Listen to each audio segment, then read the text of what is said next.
entonces al banquete, ya el plato fuerte, que es la predicación de esta hora.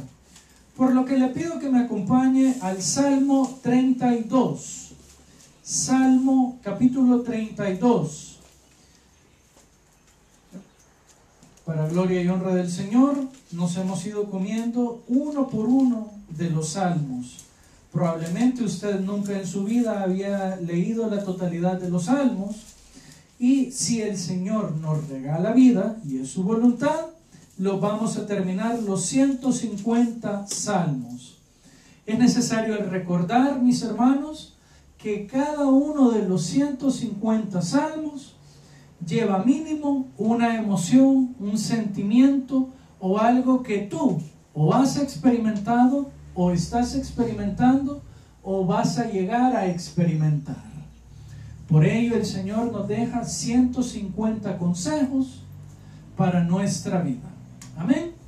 Vamos a ponernos en pie y solamente vamos a leer, por favor, el versículo. Nos habíamos quedado la semana pasada en el versículo 1 y 2. Hoy vamos a leer el 3 y el 4.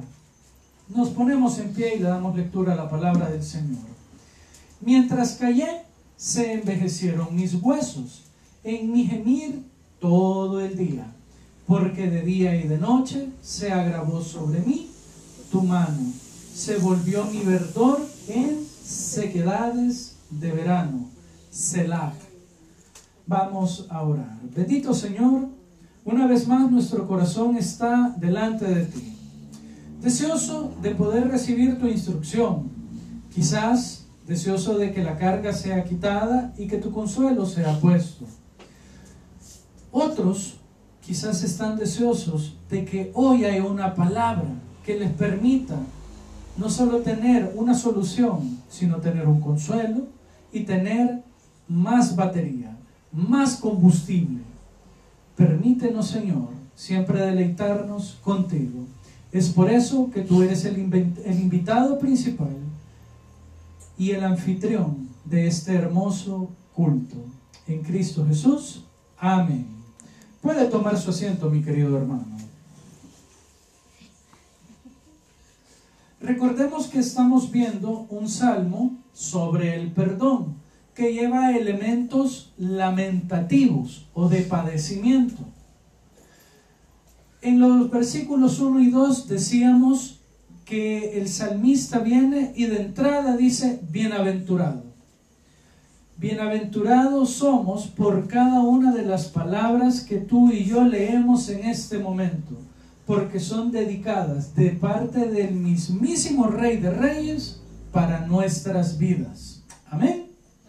Es por eso que al comenzar el versículo 3 y 4, nosotros vemos cómo el salmista trata de resaltar y que nosotros podamos, tal vez hasta de ser posible, experimentar el ponernos en sus zapatos, las graves consecuencias de la falta de confesión de pecado.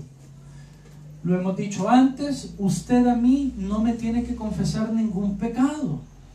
Si usted quiere que lo tratemos en oración, tenga la seguridad que se va a tratar con la mayor confiabilidad y confidencialidad posible.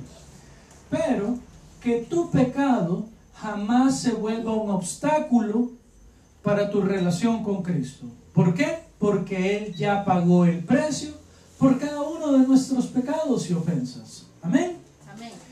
Es por eso que Él viene y nos pone un preámbulo. Y yo te hago una preguntita muy sencilla. Tú, mi querido hermano y mi querida hermana, ¿qué pecado no le has confesado al Señor? No, pastor, yo le confieso todo al Señor. Porque aquí no cabe el hecho de que Dios sepa todas las cosas. Sí, Él las sabe, Él las comprende, Él las creó todas y Él mantiene el control de todo. Pero el Señor nos hace un claro llamado a que vengamos y nos confesemos, a que estemos como a cuentas con el hombre, no, primero con Cristo. Amén.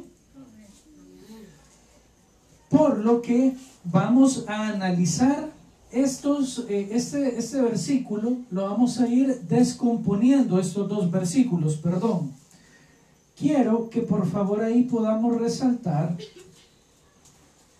las 4 consecuencias que nos dice por no confesar nuestros pecados ante el Señor en oración. ¿Cuál es la primera? Padecimiento físico. La segunda, padecimiento emocional. La tercera, padecimiento prolongado, constante. Y por último, padecimiento mortal. ¿Por qué? La palabra nos dice en el versículo 3, mientras callé, se envejecieron mis huesos. Una afectación física.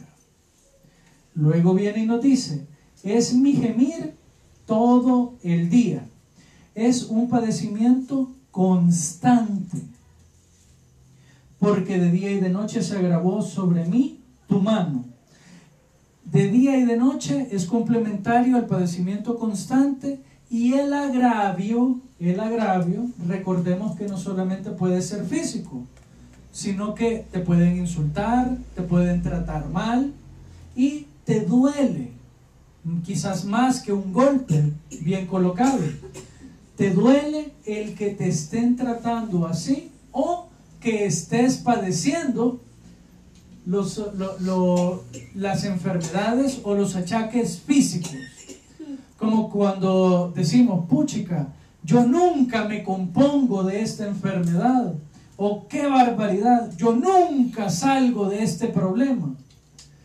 Ya te bajó de lo físico a lo emocional y llega a ser constante. Ahí hemos abarcado 3. Por último dice, se volvió mi verdor en sequedades de verano. Así termina el versículo 4. Y tiene un elemento muy interesante. Selah. Vamos a terminar acá. Se volvió ¿qué? Sequedad. ¿Qué es la sequedad? Algo que estaba frondoso, algo que producía, algo que era redituable. Y de repente ¡puc! Se secó, se acabó, se murió. Amén. Pero ¿por qué uno puede llegar a experimentar ese tipo de cosas? Por los padecimientos. ¿Nunca han oído la expresión, él se murió de tristeza? O sea que su padecimiento emocional, que fue constante, lo llevó a ser un padecimiento mortal. Y aquí la palabra Selah, cuando usted la vea en la Biblia, es un llamado de atención del escritor, o sea, del Espíritu Santo, ¿para qué? Detente, para, calla y medita. Es como cuando estamos platicando y se dijo una enseñanza o un mensaje muy lindo o muy impactante que llegó a nuestro corazón y solo nos quedamos callados. Y así, ese silencio, ¿por qué? Porque estamos pensándolo. Amén. Entonces el mismo Señor, el mismo Espíritu Santo, nos hace meditar en estas consecuencias. Nos hace meditar en el gran padecimiento que se descompone en los 4 que ya vimos. Nos hace meditar en qué dura consecuencia. Y al mismo tiempo, poco a poco vamos a ir viendo cómo nos va derramando bálsamo fresco sobre cada uno de nosotros. Ahora bien, con los 4 padecimientos, recordemos algo muy importante. David amaba a Dios. Eso es indiscutible. Dios amaba a David. Eso es todavía más indiscutible, que así era. Pero esta es una lección para nuestras vidas en la que le venimos a decir al Señor, ok, sí, tenés razón, Señor. Tenés toda la razón. Perdóname. Así de sencillo. Y por eso dice al inicio en los versículos 1 y 2, bienaventurado. ¿Por qué? Porque si entendés de dónde sale todo tu padecimiento, ese padecimiento que hasta te puede llevar a la muerte, podés buscar una solución. ¿Y cuál es la solución al padecimiento del pecado, de la culpa, del error? La sangre de Cristo. Es la mayor, es el único, mejor dicho, la única solución, la única respuesta para ello. Ahora bien, quiero que me acompañe al versículo 5,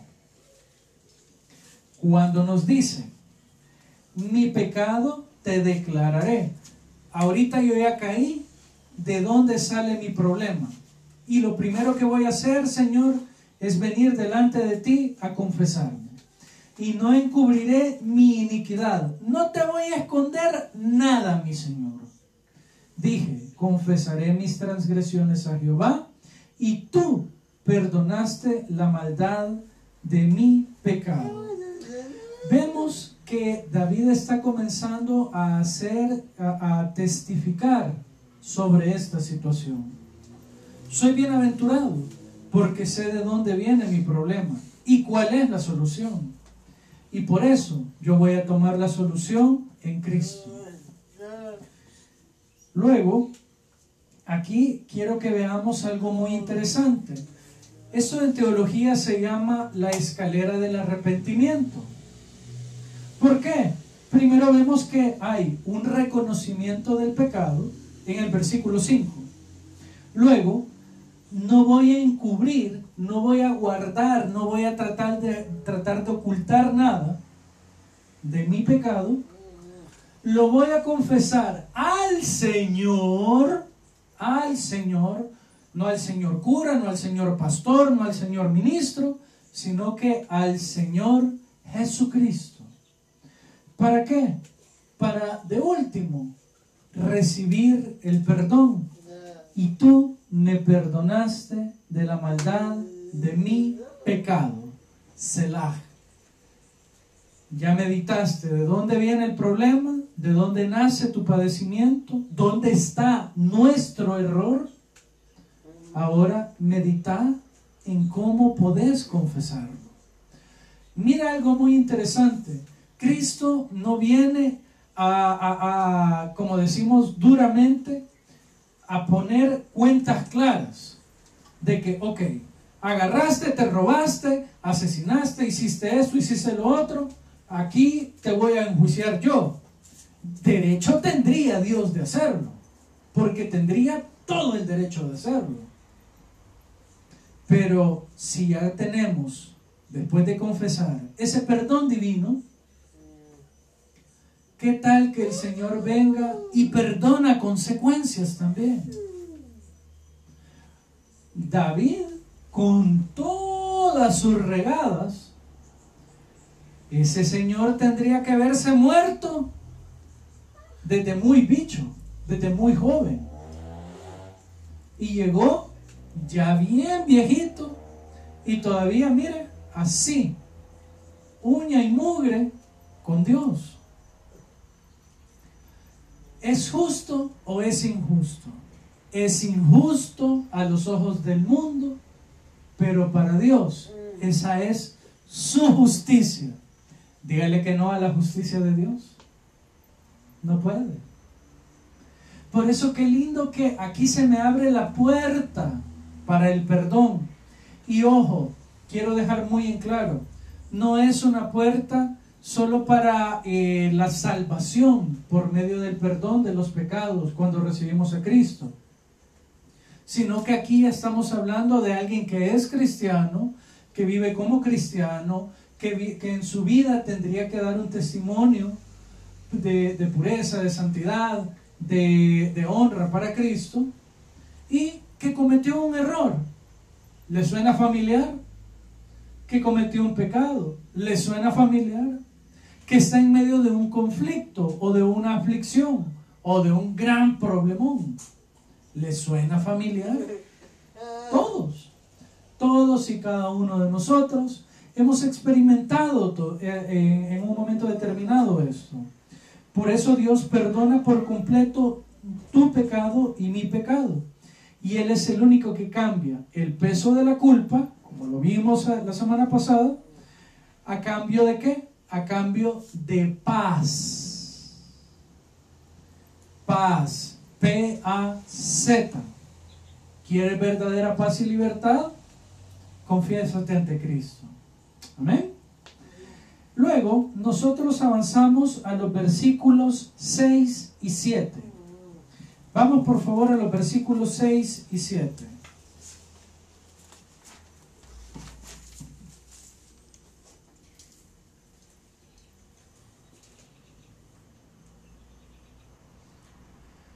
Una vez, aquí vamos a ver cómo se confiesa el pecado de una vez. Por esto orará a ti todo santo, en el tiempo en que puedas ser hallado. Ciertamente en la inundación de muchas aguas no llegarán estas a él. Tú eres mi refugio, me guardarás de la angustia, con cántico de liberación me rodearás. Y una vez más, Selah. Van tres en el versículo 3 y 4, ahí va Selah. Versículo 5, otra vez Selah. Versículos 6 y 7, otra vez Selah. Esto se tiene que hacer despacio, meditado, calladito, pero con toda la disposición de nuestro corazón. Quiero ponerte, como dice la Nueva Versión Internacional, en relación a este texto. Es un poco más fácil de poder digerirlo. Por eso los fieles, ¿quiénes son los fieles? Levante la mano si usted es un creyente, hijo de Dios, y que, pastor, no soy fiel, pero intenta hacerlo. Sí, pues levante la mano. Yo quiero ser fiel. Por eso los fieles te invocan en momentos de angustia. Amén. Caudalosas aguas podrán desbordarse, pero a ellos no los alcanzarán. Usted puede ver la reventazón y la ola bien grande, como lo que vimos el domingo. Pedro, él veía la ola subir,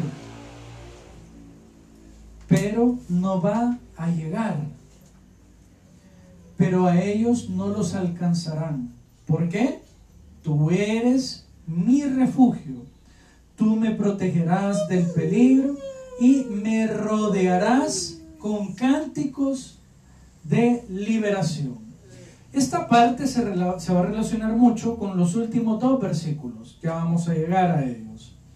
Pero si nosotros olvidamos que aquí estamos en un proceso no solo para obtener el perdón, el cual el Señor ya nos lo ofreció, ya nos lo dio, nosotros estamos en un proceso de salir de ello. Amén.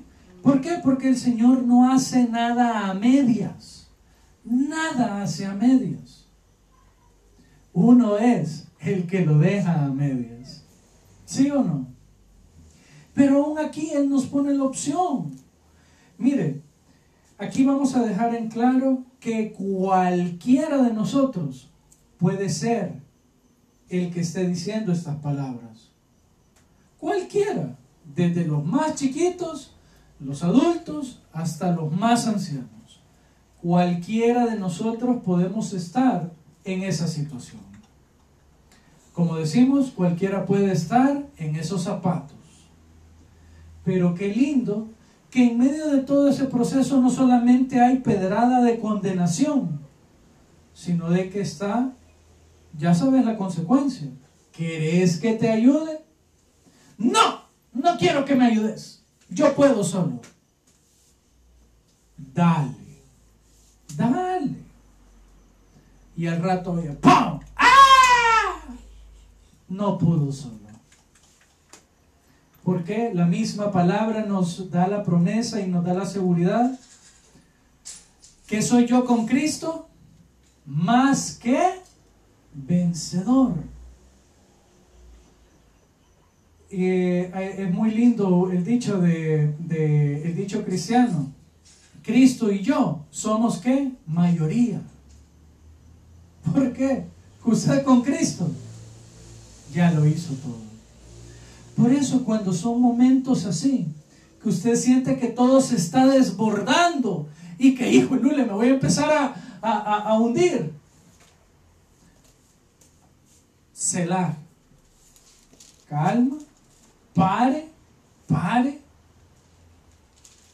Guarde silencio y medite. Todo eso, ¿cómo se hace? En oración, mis hermanos. Por eso el día viernes tuvimos, hace ya, desde el año pasado y una parte de la importancia de la oración. La importancia de la oración.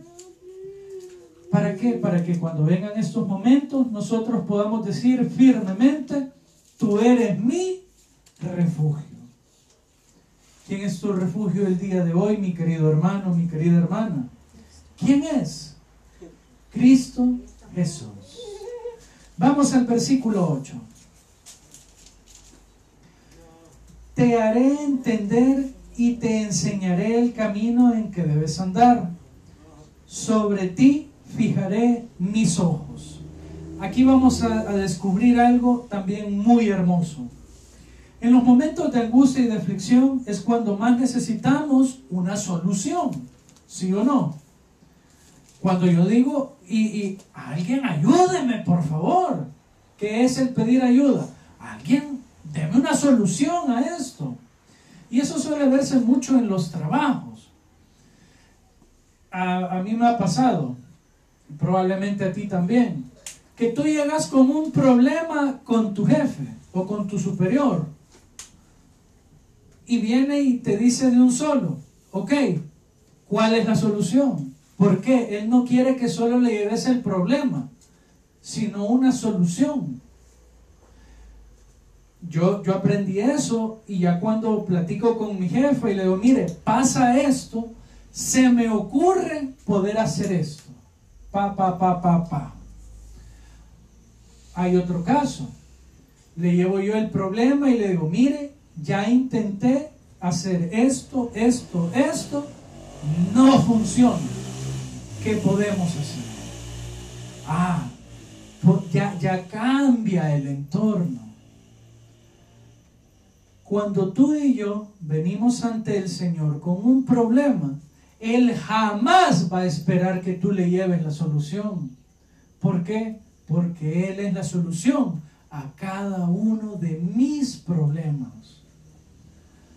Pero la regada que nosotros cometemos, el error que es muy común, no lo hacemos. No tengo tiempo, no quiero, yo no lo quería así, yo quería asá. Tú y yo tenemos que recordar que uno de los nombres que se le da al Señor es el de Maestro, ¿verdad? El de Maestro. En el versículo 8 nosotros vamos a ver una promesa de parte de Dios bajo su papel de Maestro. Porque nos dice, vámonos viendo, el versículo 8, por favor. Permítame. Versículo 8 nos dice, te haré entender. Esa es la primera. Yo te voy a dar sabiduría. Yo te voy a dar la inteligencia que necesitas. Te enseñaré. Porque viene y dice, y te enseñaré el camino en que debes andar. Te voy a enseñar. Cuando tú llegas a un nuevo lugar o comienzas a aprender algo, necesitas la práctica. Voy a ocupar el ejemplo de nuestro hermano Henry. Henry, vos naciste ya sabiendo hacer pan. Él tuvo que aprender. Así como un albañil necesita aprender de otro ya más experimentado.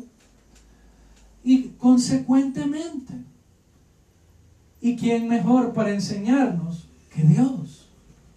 Ahora, te guiaré, porque ahí mismo dice, te enseñaré el camino en que debes andar. Ok, ya tienes sabiduría, ya te enseñé cómo hacerlo, pero el camino es aquí. A donde tenés que ir es aquí. A donde tenés que permanecer es aquí. Amén. Bien sencillo. Y por último, te supervisaré. Voy a estar al pendiente de cómo estás haciendo las cosas. Porque nos dice, sobre ti fijaré mis ojos.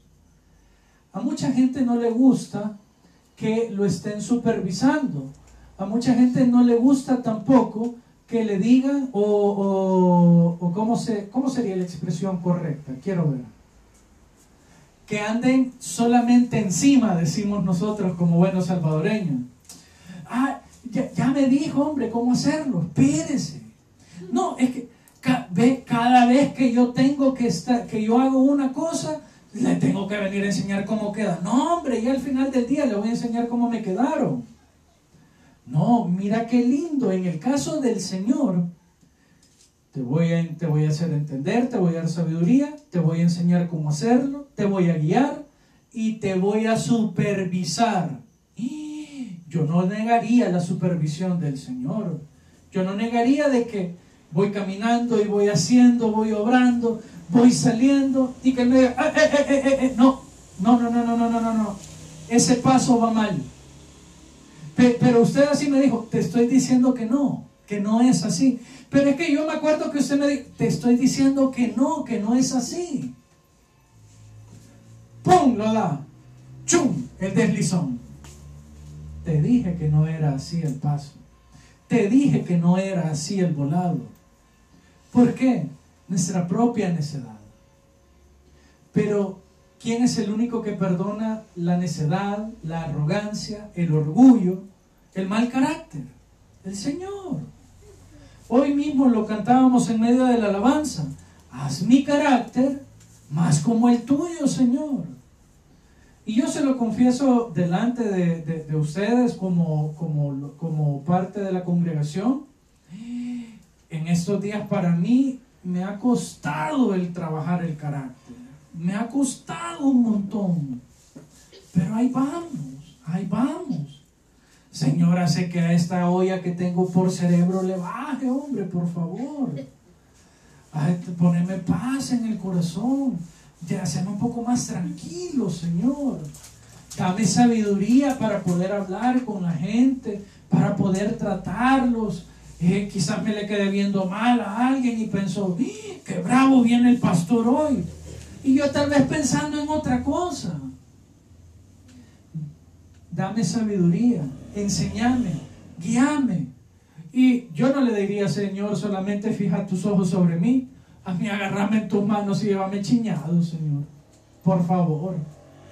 Solo así sé que no la voy a regar. Amén. Y terminamos con los últimos 3 versículos. Estamos hablando del versículo 9, 10 y 11. Vamos a leer primero el 9. No seas como el caballo o como el mulo, sin entendimiento, que han de ser sujetados con cabestro, o sea, con correas, que la van a agarrar de la cabeza y del buche, y con freno, porque si no, no se acercan a ti. Aquí nosotros, en estos últimos 3 versículos, vamos a encontrar 3 consejos. Estos son 3 consejos que nos da el salmista de parte de lo que Dios le ha enseñado en ese proceso del perdón. En el versículo 9 nosotros vamos a encontrar en que nos dice, no seas necio, brother. No seas como el caballo o como la mula. ¿Por qué? Dicho en buen salvadoreño, no seas burro, hombre. Mire, en ocasiones necesitamos que nos lo digan así, de que no entendés, hombre, que no tenés que hacerlo. Y uno, ay, sí, pero...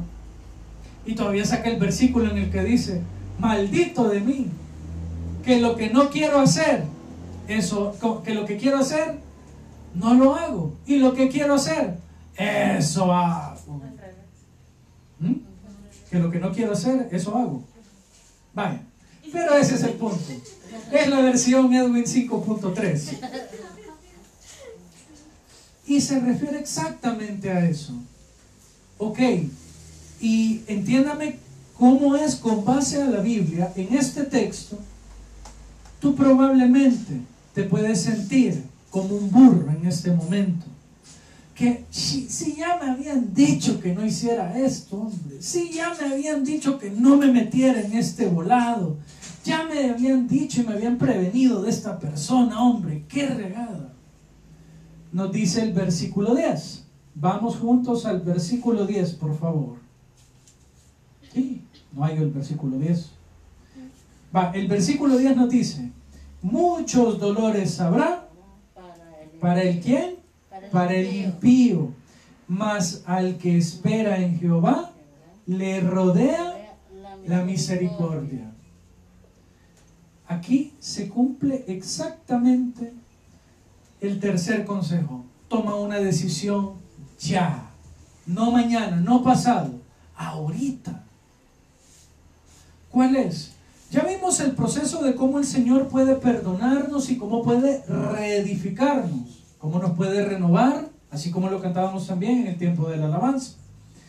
Pero es de tomar una decisión ya. ¿Por qué? El camino del impío te va a sacar dolores, padecimiento. Versículos 3 y 4. Y el camino del justo, va a estar forrado de misericordia. ¿Y cuál es la misericordia? Sí, hijo, sí, hija mía, la regaste. Te perdono. ¡Ay, qué rico eso! Se lo he dicho muchas ocasiones. ¿Sí o no es rico cuando le dicen a uno, te perdono? ¿Ves? El gran peso que llevamos. Me perdonó. Yo pensé que ya me iba a golpear. Pensé que me iba a sacar de este lugar, de la casa, o me iba a agarrar a patadas, lo que sea. Gracias, Señor, porque me perdonaron, porque tuvieron misericordia. Cuanto más cuando yo decido ya recurrir a la misericordia de Cristo. Por último, nos dice el versículo 11: alegraos en Jehová y gozaos, justos, no el impío, justos, y cantad con júbilo todos vosotros, los rectos de corazón. Consejo número 3. Mantente recto y adora. Mantente recto y adora. Si tú tomas un lápiz o un lapicero e intentas hacer una línea recta, no te va a quedar completamente recta. Quizás tienes un gran pulso o un gran equilibrio en tu caligrafía, pero si lo miramos detenidamente, siempre va a quedar una curvita o que, aquí ya se estaba pandeando, como decimos, se estaba perdiendo el camino. El Señor entiende eso, porque sabe que tú y yo no somos perfectos.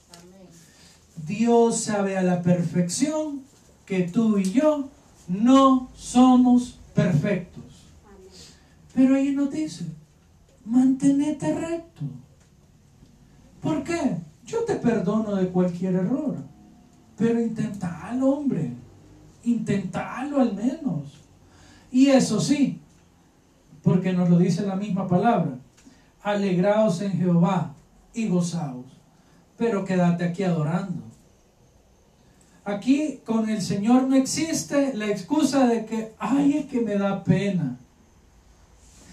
Es que me da una gran vergüenza que me vean los hermanos allá en la iglesia. Hermano, hermana, son tantos los problemas que solo yo tengo que no me queda tiempo para los suyos, para andar pensando en su problema. Diferente es cuando usted viene a la casa de Dios confiado en el perdón de Cristo y ya viene me pongo yo de ejemplo y me dice, pastor, ayúdeme en oración con esto. Démosle.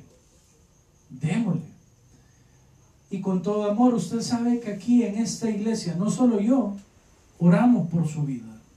No se olvide orar por mí también, porfa. Oramos por su vida. Oramos por su situación.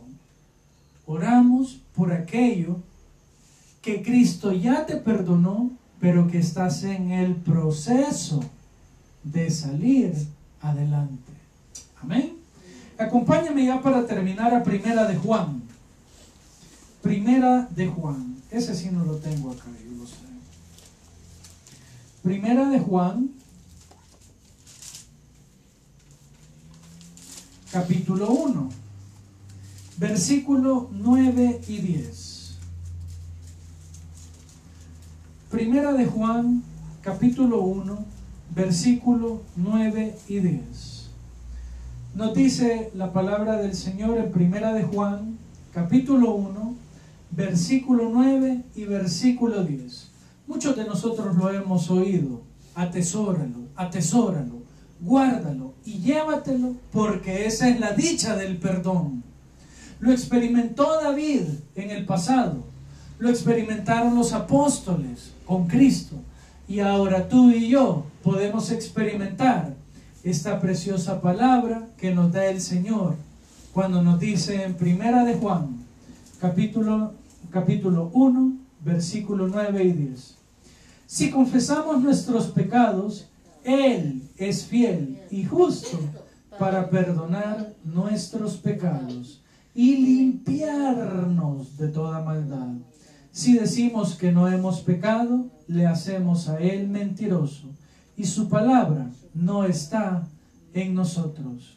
¿Te recuerdas con qué alabanza terminamos este tiempo introductorio? Tu fidelidad es grande. ¿Tu fidelidad es qué? Grande.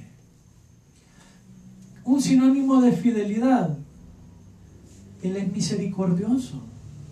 Por misericordia no te voy a soltar. Podría y tendría derecho a soltarte, pero no lo hago. ¿Por qué? Porque soy fiel para tu vida hasta el último de tus días. Amén. Démosle un aplauso al Señor y vamos a orar. Bendito Señor nuestro, gracias porque en este tiempo tú nos has enseñado acerca del perdón. No solamente el perdón que nosotros tenemos que dar o el que recibimos de la gente, sino del perdón perfecto que viene de lo alto, de tu trono. Gracias, Padre, porque no hay pecado que tú no puedas perdonarnos cuando somos hijos tuyos. Permítenos, Señor, entregar toda nuestra carga en este momento ante tu altar. Venir delante de ti y decirte, Señor, perdón. Perdón por cada uno de mis errores, por mis deseos, por mis compulsiones, por mis vicios, por las adicciones, por los desenfrenos de la carne, por todo aquello que yo aún no he logrado superar. Yo lo confieso delante de ti sin ningún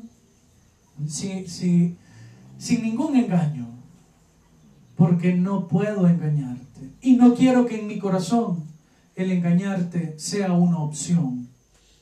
Perdón, Jesús. Tómate un tiempo en este momento para pedirle perdón a Dios. El perdón es arrepentimiento, y el arrepentimiento es el camino hacia la libertad de la culpa, hacia la libertad de condenación, hacia la libertad que solamente el Señor puede dar. Mi querido amigo y hermano, en este tiempo que tú has estado viendo y escuchando este sermón, te podrás haber dado cuenta cómo el Señor hace su obra. Esa obra está a tu disposición en este momento. Solamente tienes que abrir tu corazón ante el Rey de Reyes y decirle, Señor, confieso cada uno de mis pecados delante de ti. Entra a mi corazón, bórralos con tu preciosa sangre y hazme un hijo tuyo. Él nunca te va a dejar perder, Él nunca te va a desechar, sino que Él quiere empezar un nuevo camino contigo. Acéptalo en este momento, será la mejor decisión de tu vida. Los que estamos acá, nosotros quedamos, Señor, a tu entera disposición, trayendo no solamente nuestros problemas, sino que trayendo nuestra fe solo ante ti. Por favor, Padre, permítenos tener un buen fin de semana. Estamos a día miércoles, el ombligo de la semana, pero aún hay cosas que hacer. Algunos tendrán cuentas atrasadas, algunos tendrán exámenes médicos pendientes, algunos en sus trabajos hay una doble y triple carga tal vez. En los estudios se ha puesto más complicado probablemente. Quizás hay alguna carencia en el hogar de alimento, de sustento, de provisión. A todo ello, Jesús es la solución. Solamente ven ante el Rey de Reyes y Señor de Señores y pídele que Él obre sobre tu vida. Para gloria de nuestro Señor, quedamos confiados solamente en ti. Gracias, Jesús, por esto y lo que harás. En el nombre del Padre, del Hijo y del Espíritu Santo, hemos orado con fe. Amén y amén. Un fuerte aplauso a nuestro Señor.